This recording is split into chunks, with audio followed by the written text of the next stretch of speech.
A chair.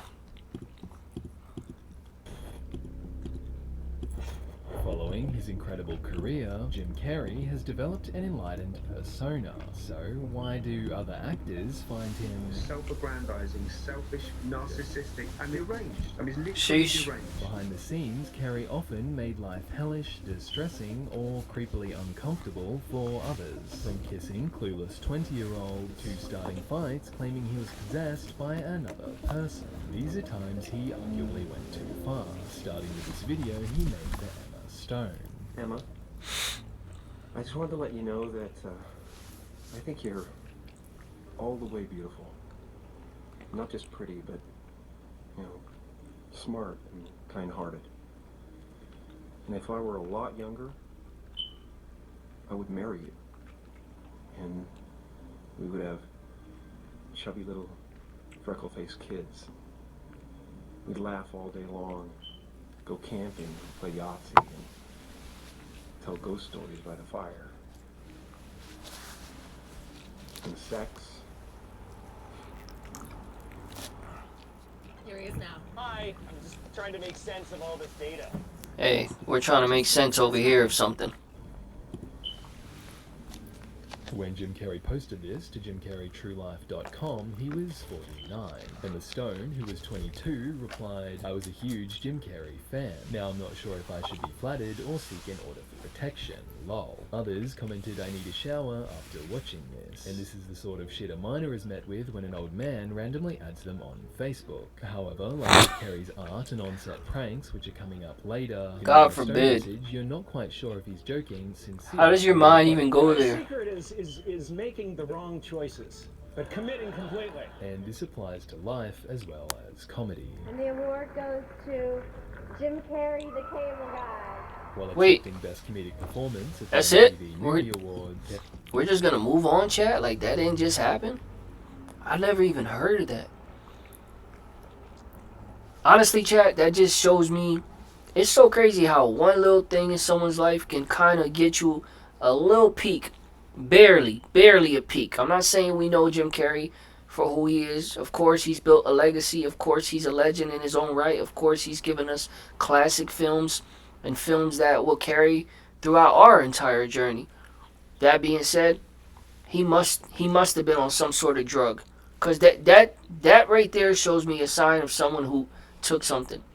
Like, to be in a room cooped up, like, what drug were you on for the last 3 nights, or what drug did you take this evening that makes you pull out your phone and start speaking about someone, knowing that the whole world is gonna see it, the public eye. Just send it to her. Why would you? I mean, even that's a crazy video to send someone. But yeah, I don't really see, unless something was happening, and that's the part that we need to be slower to judge, because something behind the scenes, you know, like if you told me she was battling with, you know, unaliving herself, if you told me that somehow that got back to Carrey and he felt the need to just, in a moment of her lowest point, but still, why not send that directly to her? I don't know. But that was different. this presenter You know when old girl asks you, "How do I look?" She cut her hair, did something ridiculous. Excuse me. There was a woman that I had a crush on for a long time. It was weird though, because I got along with her so well that even if nothing ever came of it, me and her were going to be lifelong friends. But I had a crush on her. I had developed a crush on her when she had told me she had feelings for me, introduced me to her people, and by then I started developing feelings for her. She went and cut her hair, and I always thought of that, you know, like cut her hair, like a drastic cut. Like, how do I look? Unique. That's different. You know, you hit them with different. How's it taste? It's different. She still look good though. Alicia Silverstone. She's one of the few women that cut her hair and look good. Uncomfortable that made her feel. Silverstone was 20, but she'd just broken out with movies The Crush and Clueless, which she acted in aged 15 to 18. I never seen that movie. Leading people to comment, I was sickened by the standing ovation. I felt like Hollywood is just spineless, en masse. oh wait, that's Jim Carrey responding to this.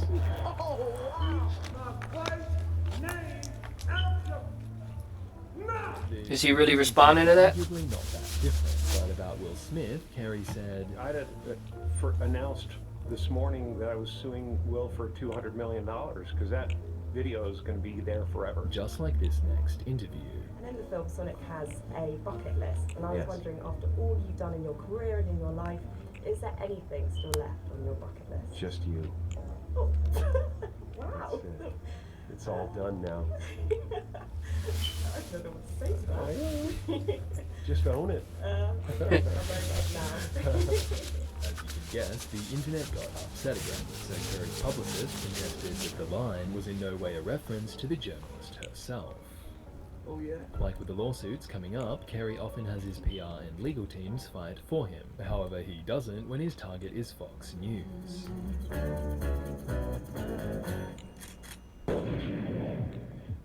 Well, what in the heck was that? I accidentally shot my foot off. Aw, shoot.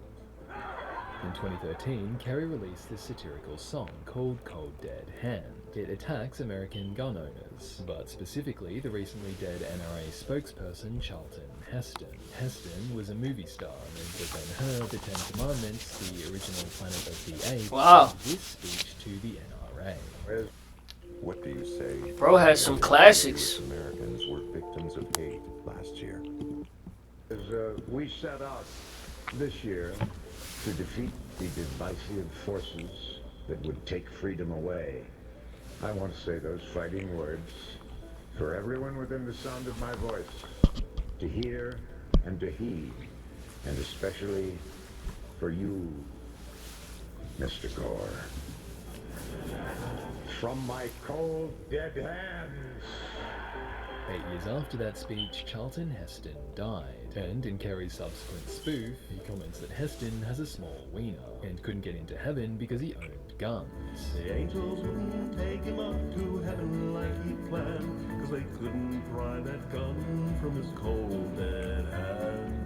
The song, which is very catchy, paints a scene where Heston loses his money, gets depressed, and shoots himself, only for his kids to find him and shoot themselves, before Heston's wife, discovering the scene, blows herself up with a grenade. You get depressed 'cause the money runs out, and you put your old shotgun in your mouth, and your kids walk in and they find you there like a headless lump in your underwear, and they move the gun and it kills them too, and your wife just doesn't know what to do, so she takes a hanger down from her shoe and she bolts up and it's Charlton Heston's fault. And it's all on you. So Heston gets the finger.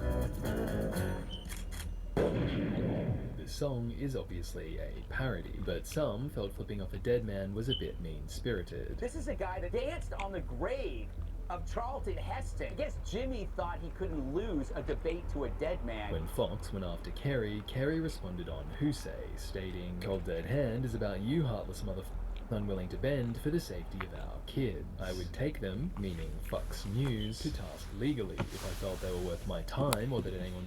This is why it's important to have balance in life. And I don't speak from the outside looking in. I speak for someone who's trying to make my way in. I'm not just a spectator and only ever going to watch the game. I want to enter the game and still keep my sanity and still keep my character and my care for the world and people. I get who Jim Carrey has become, and he really does. He tries to give us game. Anytime he's in these red carpets, these interviews, he tries to expose the fact that the world has more meaning to life than just becoming a star. I get that. But this is why balance is important. Because as much as it's a good place to be at, where Carrey is at in life, you gotta be balanced, bro. You gotta be able to get a bag, have some money in your pocket, take care of your family, take care of your priorities, still be able to understand that there's people that are still hurting and trying to get their bag, who would sell or sow some of them, and some of them would sell out for that bag. You got to be able to understand. You know, when an actor goes around saying things like, "Man, I miss the days when I was broke," you got to understand how dumb that can sound, and then still be able to understand that there is some depth to that. There's something to be said about that. The times that you miss, the hunger you had. But at the same time, it's easier. You got to see both sides. You got to be balanced. You got to be able to see. It's easier to say that when you drove here to this interview in a Mercedes Benz. It's easier to say that when you don't have to wake up and go to work tomorrow. It's easier to say a comment like that. That's why balance is key in life, chat. In everything you do, in anything you believe, in anything you're trying to understand, and when you're trying to relate to people, when you're trying to give them game but still understand where they're coming from and where they're stuck at and where they're trying to come out of, you got to be able to understand all that. Otherwise, don't speak on it. For the person that goes, oh, that's too much, that you're asking for too much from me, then don't speak on it. How many actors don't talk politics? How many actors, how many athletes just get to the game, they do what they do, and they say good things when they can. Thank the Lord. I'm thankful for my family. And they don't give you too much because they understand that if they're not going to go all in, they're not going to half step either. You don't have to hide who you are. But when you go around, like, it just shows the lack of thought that you gave into the other side. There's no balance here. Like, bro, how are you going to, not pretend, how are you going to say that you're one way, oh, I'm so loving as a human being. And even though I'm an actor, I'm going to stand on business. I'm so loving that I think they should take all the weapons away from us. Okay. And then on the other side go, even though I'm a comedian, we get that. We'll give you grace. You're a comedian. You're an actor. You're a comedian actor. Even though I'm a comedian and I'm going to make a parody, I'm going to disrespect the dead. And not only that, go as far as to not only just drag his name through the dirt, but throw shots at him and his family. And unalive his family in my parody, in my funny skit. Like, okay, I get it. It's funny, comedy, haha. But it just shows the disconnect to the other side. That you can be so dead set on, we need to get rid of weapons to keep people alive and stop unalivings from happening. But this guy's, let's unalive him he's unalive, let's talk about him. And violate and unalive his family in this, it's just disconnect. And it doesn't take away from who he is or his legacy. It doesn't take away from how good his intentions were. It just shows balance is key in life. You can be woke. You can do that. You can understand, the powers that be and people who run and people who make the rules and how hard it is. But you should have good friends that you're balanced with, balanced enough to understand. So what? You should have good friends that tell you, and? Yeah. And? We still got to work. We still got to put money in our pockets and food on the tables. It is what it is. You got to have some balance. It's mandatory. Brain in their head could actually fall for such irresponsible buffoonery. When no legal action followed, Carrey instead addressed gun laws through art. To say, can't you see, comments on school shootings, while other political works, targeting people like Mark Zuckerberg and Mussolini, featured in a 2018 exhibit called Indignation. However, these were nothing compared to Carrey's method acting, which made life for his co-workers extremely frustrating. What was going on off camera was more insane than the actual movie. It was such a weird assault that we couldn't really tell him. Yeah. We're just like, okay, because it just occupies the whole. Wait, he was in that movie? Yeah, he was in that movie. Who did he play? Probably the manager.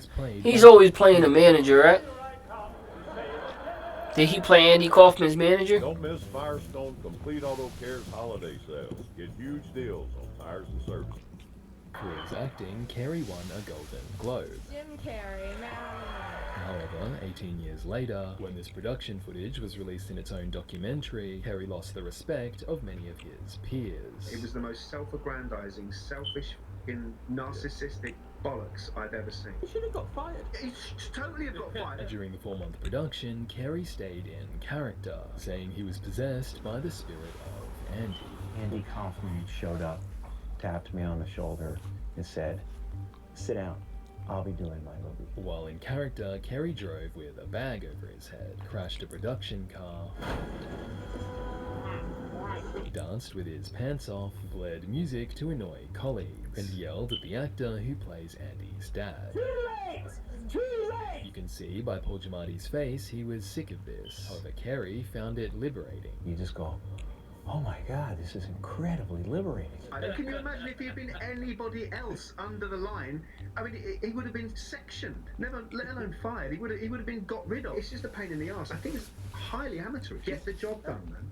Do your work. It's the ridiculous. I understand that. Given to some people, and of course, you know, I'm one of them. You know, like we all get cushy gig, we get a little pass in some situations where other people wouldn't. But Christ, I mean, there's such a thing as pushing it. Carrey pushes it even further when he plays Andy's alter ego.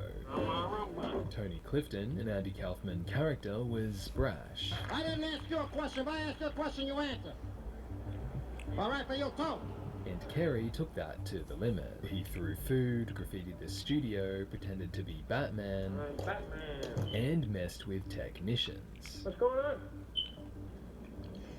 What?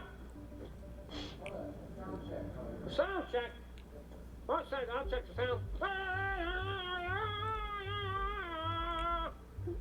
It's working. You're dealing with Tony Clifton. Yeah. Is that frustrating? It is. Yes. Say whatever you want. Okay. You don't overlap. All right already. You don't overlap. Okay. Okay. Right. You have to give me a chance to make a movie. You have to give me a chance to make a movie. I don't need to make a movie. I don't need to make a movie. I want a shot at him. That's what I want. By the end, Carrey's trolling became a physical fight. Once again, proving Darwin's theory.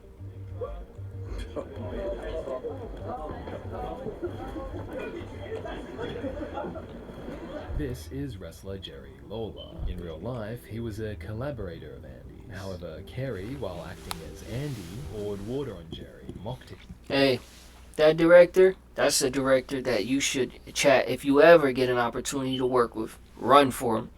Straight towards him.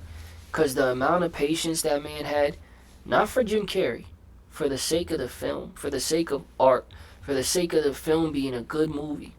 You know what it is to deal with someone as a grown man, chat. Cool. Method acting, cool. That's one thing. You want to method act? You want to be the Joker all day and all night? Cool. But just take instruction. Now, when you start method acting and doing things outside of your job, chat, you're making life hard for people. And at the end of the day, chat, these are great actors. These are great roles that they pulled off and they gave us. So I want to be understanding to that. But at the end of the day, I still have to be understanding, again, balance. I'm understanding of your method, but you got to be understanding of people. And I don't think anybody should ever go to the workplace, their workplace, your workplace, my workplace, and be the reason why my job was harder today. Or anyone's job was harder today. Because you're doing this and you're doing that. Especially when it's blatantly obvious that you're still here. You're good. Like you drove a car, you crashed it. I don't know how true that is. I know that wasn't in the film, so obviously it looks like it was in the documentary and it really happened.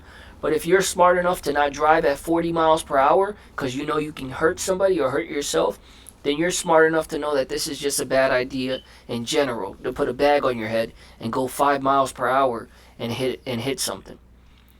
Like, it's just little things like that that's like, yo, bro, method acting is fine. But certain things, we just don't need it. We don't need that. We don't need the extra sideshow. Excuse me. And messed with his trailer. Carrey would stick a sign on somebody's back and to throw water on you, you know, and stuff to my girlfriend and that kind of stuff. Once again, proving Darwin's theory. In doing all this, Carrey is supposedly acting as Andy. However, in real life, Andy was friends with Lawler. Referred to everybody as Mr. Lawler or whatever your name was, and sir this, and yes ma'am, and he just was in awe of wrestling and loved it. I think Andy certainly helped my career and helped wrestling in general, you know, and I really missed the guy. Jim doesn't even play Andy Kaufman like Andy. He plays Andy like Jim Carrey and uses method acting as a kind of personal therapy. Every time you open your mouth, you learn something about yourself. You sort of think, oh God, is he lost himself in this illusion of thinking he's a guru or a fakir? Because a fair few people do. Once you get to the top of the mountain, you know, what are you going to do then? And from the top, it's a long way down. In 2016, Jim Carrey was sued in 2 lawsuits. They raised questions about STDs, prostitutes, drugs, and Carrey's role in the death of his former partner. But before No. we start, I should say this Not section drugs. gets dark. I've tried to give a balanced account, and I'll share the legal outcomes for you to make your own judgments. I promise the video gets lighter by the end, so if you want more stories of brilliant, flawed people, subscribe. Chat.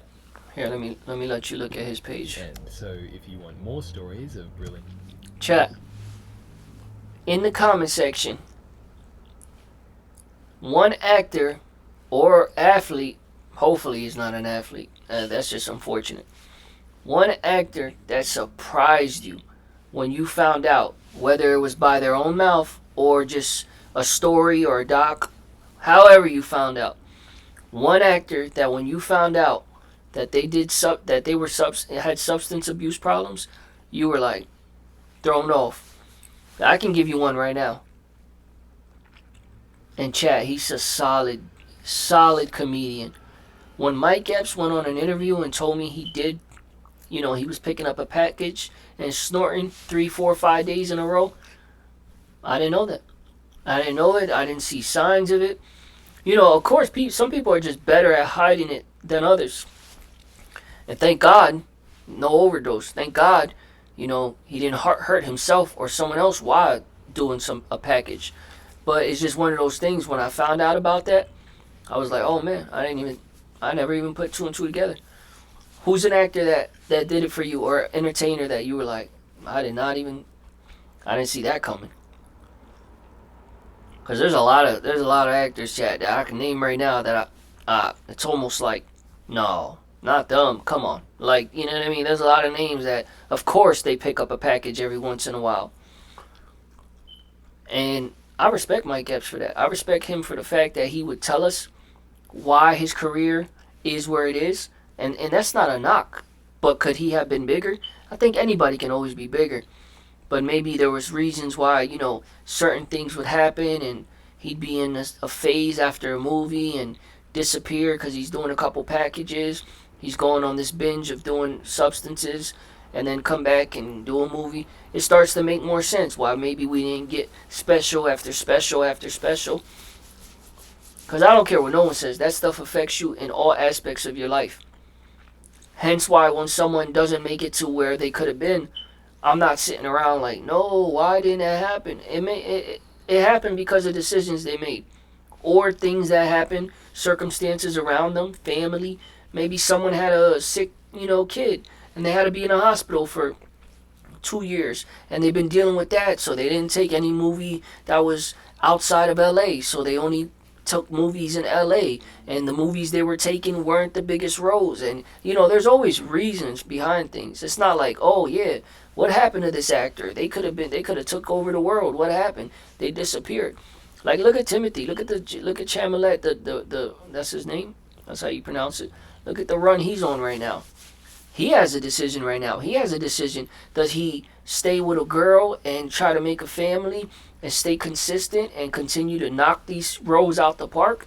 Or does he turn into a young man who picks up, a package and starts snorting every weekend and going out to the clubs? You see it with the entertainers all the time. How many of them come into the NFL or the NBA and they can be the next big thing, and they can be the next Derek, and they can be the next selling out stadiums and jerseys and getting Nike deals and endorsements, or they can start partying every night and chasing girls and giving into their lust every night and doing a package every once in a while and drinking and making decisions that come with drinking, getting into bar fights and maybe hurt someone and go do time or get hurt and have to give up this life.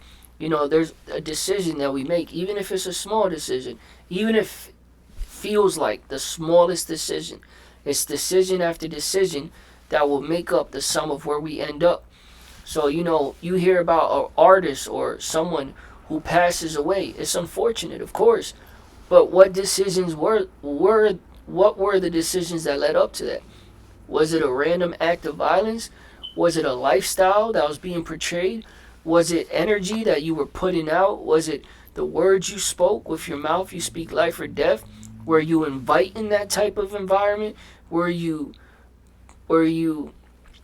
instigating that type of environment? Were you seeking out those type of environments? What went wrong?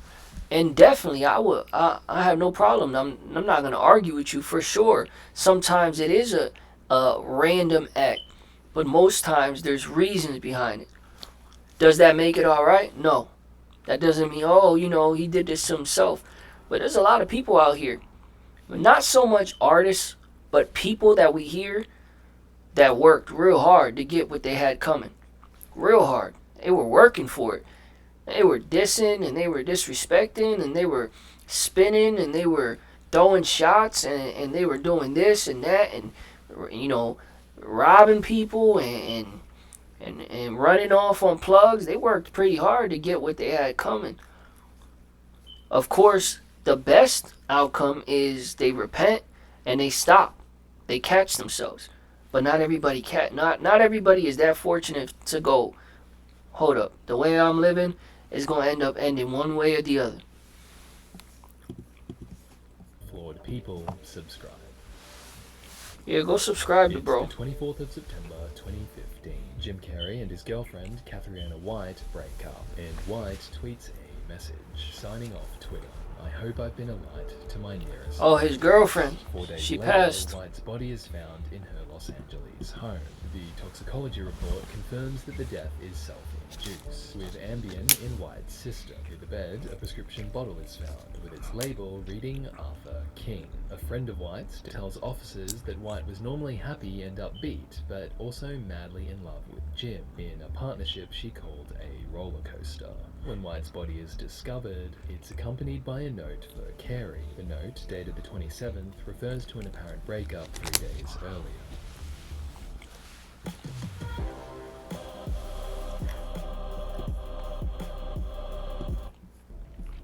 Those are fire, right? The lawsuits began. On the 19th of September 2016, Glasses. White's husband Mark Burton files a wrongful death case against Carey. He claims Carey obtained and distributed the pills to White under the alias Arthur King, and that Carey sent White a text message to make it seem as though she had stolen the pills from him, rather than him giving them to her. Then, on October 11, White's mother, Bridget Sweetman, adds to the claim.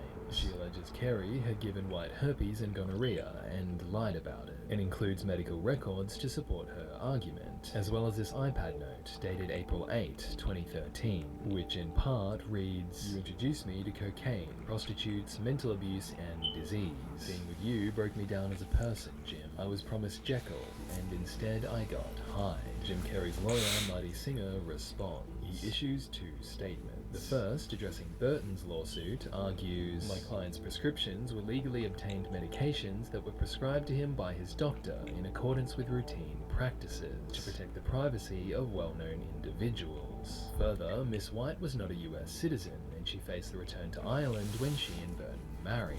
But during that marriage, she lived in California, while he lived in Oregon and Utah." Similarly, the lawyer's response to Sweetman questions her credibility as a mother, stating that on her 30th birthday, White was distraught, having received a message from her mother through Facebook that was so destructive and demoralizing that she instantly deleted her Facebook account so her mother could no longer contact her. They'd been estranged for years. It's not until September 2017, however, that the case reaches a breakthrough. Carrey's lawyers subpoena the clinic that allegedly performed White's STD test, but the clinic denies issuing the record. Carrey's lawyers then discover that the claims used forged STD results, and on Jan 25, 2018, both lawsuits are dismissed with prejudice, meaning they can't be refiled. No settlement is reported, and Wow. Jim Carrey focuses on a different form of pain relief. 6 years ago, at a time when I was trying to heal a broken heart, I decided, well, maybe I'll paint. When you look at this Jim Carrey painting, what do you see? It's called Unfinished Abandonment of Self, with those words... Yeah, it's Jim Carrey. Figure. Other text reads, "Carton torn apart and sewed back together, cause used, abused, refused, not dated, sedated, give me blood, and get out devils." And one eye has torn off the figure's face, but the text around it reads, "Still see you." Whatever you see in this, chances are it's Jim Carrey. I think what makes someone an artist is they make models of their inner life. Of this model of his inner life, called Disappearing at the Laser Peel Party, Carrey writes this girl's just had laser peels and they're hanging out doing some cocaine. The Invisible Man is ascending the staircase because he realizes there's really no place for him here, but they're using his credit card. Other Jim Carrey art is funny, like this homunculus called Nicolas Cage and this puppet called Jeff Daniels, but much of it is dark. His sketch of Bill Cosby is captioned using the Bible. Beware of false prophets who come to you in sheep's clothing, but inwardly are ravenous wolves. And in this work, Hooray We Are All Broken, Carrey paints, in his words, broken figures dancing for each other, filled with pain and polka dots, sharing one frequency, yet believing they are separate. You can tell what I love by the color of the paintings. You can tell my inner life by the darkness in some of them, and you can tell what I want from the brightness in some of them. In 2016, amid the lawsuits, Carrey paints Electric Jesus. Whether his story is literal or allegorical, Carrey writes, "My intent was to capture that power, energy, and ultimate understanding." I wanted you to have the feeling when you looked in his eyes that he was accepting of who you are. I wanted him to be able to stare at you and heal you from the painting. Jim Carrey isn't perfect, but despite everything, I think that's... Those are some nice paintings, chat.